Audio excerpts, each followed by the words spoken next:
கடந்த 2025ஆம் ஆண்டு நவம்பர் மாதம் இலங்கையை தாக்கிய டிட்பா புயல் காரணமாக நுவரெலியா மாவட்டத்தின் ரேந்தபொல ஹக்கலை பகுதிகளில் ஏற்பட்ட வெள்ளம் மற்றும் மண் சரிவினால் இடம்பெயர்ந்த 23 குடும்பங்கள் இன்றும் அடிப்படை வசதிகளின்றி தற்காலிக கூடாரங்களில் வாழ்ந்து வருகின்றன. இயற்கை அனர்த்தம் ஏற்பட்டு பல மாதங்கள் கடந்த போதிலும் தமக்கான நிரந்தர தீர்வு எட்டப்படாமை குறித்தும் பாதிக்கப்பட்ட மக்கள் பெரும் கவலை வெளியிட்டுள்ளனர். தற்போது இவர்கள் வசித்து வரும் தற்காலிக கூடாரங்கள் நுவரெலியாவின் கடும் குளிர் மற்றும் அதிக வெப்பத்தை தாங்கும் தன்மையற்றவை என்று சுட்டிக்காட்டப்பட்டுள்ளது. மழைக்காலங்களில் கூடாரங்களுக்குள் நீர் கசிவதாலும் மின்சார வசதி இல்லாமையினாலும் முதியவர்கள் மற்றும் சிறுவர்கள் சொல்ல முடியாத துயரங்களை எதிர்நோக்கி வருகின்றனர்.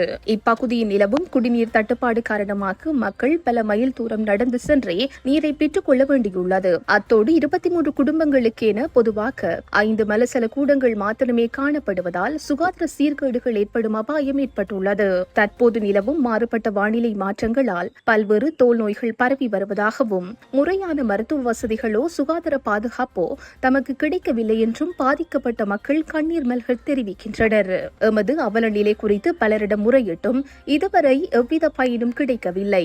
எமக்கென ஒரு எதிர்காலம் இருக்குமா என்றே தெரியவில்லை என தெரிவிக்கும் மக்கள் தமது வீடுகளை புனரமைக்க அல்லது நிரந்தர வீடுகளை பெற்றுக் கொடுக்க அரசியல்வாதிகளும் சம்பந்தப்பட்ட அதிகாரிகளும் உடனடியாக முன்வர வேண்டும் என்று பாதிக்கப்பட்ட மக்கள் உருக்கமான கோரிக்கை விடுத்துள்ளனர்.